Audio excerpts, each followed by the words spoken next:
I'm Margot Escott, and I am a star! In 1955, when I was 5 years old, there was a television production, Eloise, at the Plaza Hotel, starring Evelyn Moody. She looked exactly like me.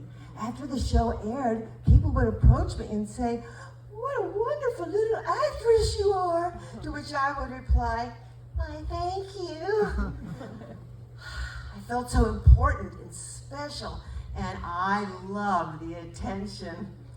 I knew I wanted to be a star in TV and films, and I wanted to take acting classes, but unfortunately there weren't any acting classes in Wantagh, Long Island at the time, so I let my dream go and rechanneled it into my career as a psychotherapist. I guess that's as good as it's gonna get. Fast forward 55 years and 7 months later, I suffered a right cerebral brain aneurysm. It was like having an IED in my head that could explode at any time. When I went into surgery, it ruptured and I could have died. After the surgery, the doctor went to my brother and said, "Well, I can't tell you if she'll ever have speech or memory again." To which my brother said, "Too bad about the memory." But I did survive, hopefully with most of my memory intact. But I was thinking, I almost died, and what have I done with my life? There's something missing, and it's not just that brain aneurysm. And then my friend Claire said, "Margot, why don't you try an acting class?" Yes, that's it. I know I can do this. After all, I survived a brain aneurysm surgery. So at 60 years old with multiple joint replacements, I looked for classes and I signed up for an acting class in something called Improv. I went to my first acting class and the teacher was very nice and said, "You're gonna have to memorize this monologue." Too bad about the memory. But then I found it. "Hi everybody, my name's Craig Brace. Welcome to Improv. It's a lot of fun and there's no mistakes. Woo!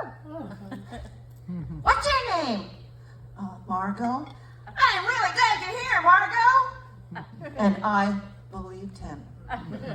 Craig made me feel like a star, and it was therapeutic. And then I realized I can combine improv with therapy.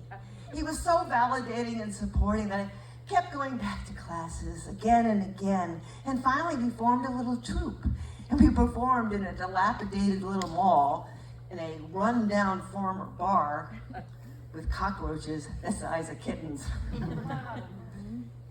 And at our first show, when I got my first laugh, and then my second and my third, I knew it.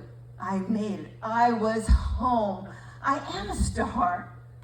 But it wasn't all peace, love, and happiness. My team was composed of much more agile, younger players, mostly boys, and I wasn't in the more physical games. And at my very first show, a more experienced improviser said to me, "Oh, Margot, no one was as scared at improv." I wasn't gonna let that get me down. And every show I performed at, I wore a skirt. But it wasn't the best time, actually. Sometimes I'd leave rehearsals and shows sobbing in my car, thinking I'm just not good enough. Someone told me, "You're not in the musical numbers because you can't sing." Don't tell me how to live, just sit and putter. Life's golden and the sun's a ball of butter. Don't bring around your clouds to rain on my parade. I wasn't gonna let anything get me down. And I started taking more and more classes with professional improvisers on Skype. This is way before Zoom. And I started a podcast with people like Colin Mockery from Whose Line Is It Anyway? And Ed Asner. I had found my calling. This was it. I found my passion and my career. I'm 73 years old, And if anyone tells you you're too old to follow your dreams, they're lying. And I'm living proof. This is my galaxy. I'm Margot Escott, and I am a star.